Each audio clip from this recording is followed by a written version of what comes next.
வணக்கம் நண்பர்களே. சேனல் அர்க்கம் சார்பாக ஆர்டிஎஸ் அன்பும் மரணும் உடைத்தாயின் இல்வாழ்க்கை பண்பும் பயனும் அது. நம்மளுடைய சேனலில் போடக்கூடிய எந்த விஷயமா இருந்தாலும் அறத்தோடு இருக்கும். உண்மைக்கு புறம்பாக நம்ம எதையுமே எங்கேயுமே எப்போதுமே பேசுகிறதில்ல. பத்திரிகையில் வரக்கூடிய செய்திகள், நம்ம காணொலியில் பார்க்கக்கூடிய ஒரு சில செய்திகள், இதெல்லாம் நம்ம இது பண்ணி தான் நம்ம போடுறோம். பார்க்கக்கூடியவங்க இந்த இதை கொஞ்சம் சப்ஸ்கிரைப் பண்ணி நமக்கு ஆதரவு தெரிவிக்கணும். இன்னும் இந்த சேனல் அர்க்கம் பிறந்த குழந்தையாகவே இருந்துகிட்டு இருக்குது. அதனால் பார்க்குறவங்க சப்ஸ்கிரைப் பண்ணி பாருங்கள். இப்போ பார்த்திங்கன்னா இது தேர்தல் காலம். தேர்தல் தேதி அறிவிச்சாச்சு தேர்தல் கமிஷனு.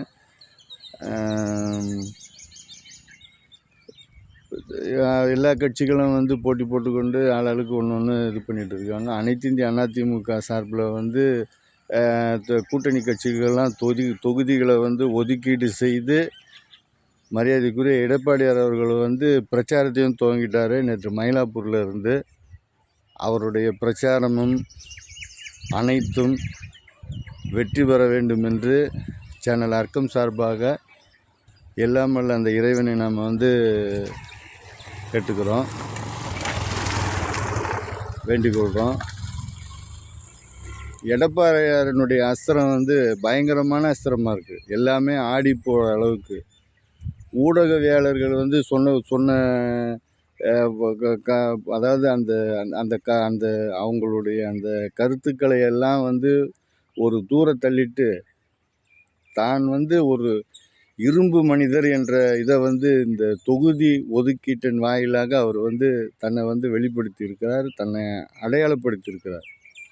சுருக்கமாக சொன்னாக்கா உண்மையிலேயே இந்த இயக்கத்துக்கான அனைத்து இந்திய அதிமுகவினுடைய ஒரு மாபெரும் தலைவர் 3 பேரும் முக்கியமாக எம்ஜிஆர் அம்மா அவர்கள் வரிசையில் இவரும் ஒரு சிறந்த தலைவர். அதில் மாற்று கருத்து யாருக்குமே இருக்க முடியாது. எல்லாமே இன்றைக்கி ஊடகத்தில் இருக்கக்கூடியவங்க எல்லாமே இன்றைக்கி திணறி போகிற அளவுக்கு அவருடைய தொகுதி ஒதுக்கீடு, அவருடைய சுற்றுப்பயணம் ஆரம்பிச்சிட்டாரு. திரும்ப தேர்தல் பிரச்சாரத்தை ஆரம்பிச்சிட்டாரு. என்ன அதனால் இவர் பாரதிய ஜனதா கட்சிக்கு பிஜேபிக்கு அடிமையாயிட்டார், அமித்ஷாக்கு அடிமையாயிட்டார். எல்லாம் என்ன எந்த அளவுக்கு அவரை இழிவுபடுத்தி எவ்வளவு மலிவாக விமர்சனம் பண்ண முடியுமோ எல்லாம் பண்ணி பார்த்துட்டாங்க. அசைந்து கொடுக்கல. தலைவர் இப்படி தான் பண்ணுவார் எம்ஜிஆர் அவர்கள். அம்மா கூட சில நேரங்களில் உணர்ச்சி வசப்பட்டுடுவாங்க. அவர் எதையுமே எல்லாத்தையும் கடந்து போனவர். அதே மாதிரி இவர் புரட்சி தமிழர் அல்ல, புரட்சி தலைவர். இவர் கண்டிப்பாக அட்ராசக்கான்னு அடிச்சு கிளப்பிட்டு கிளம்பிட்டார. நீ என்னன்னா எவன் எந்த வேணா அண்டா கொடுங்க, குண்டா கொடுங்க, முட்டு கொடுத்துட்டு நில்லுங்க, என் வேலையை நான் பார்க்குறேன். வெற்றி பயணத்தை நோக்கி நான் பயணிக்க ஆரம்பிச்சிட்டேன். இங்கே ஏற்றம் தவிர இறக்கமே கிடையாது அப்படின்ற அளவுக்கு கிளம்பிட்டார்.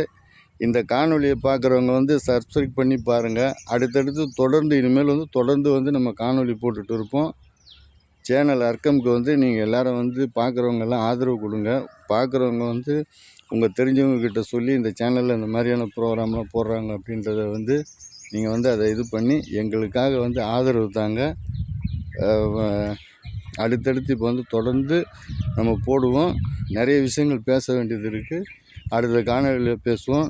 நன்றி. ஆர்டிஎஸ்.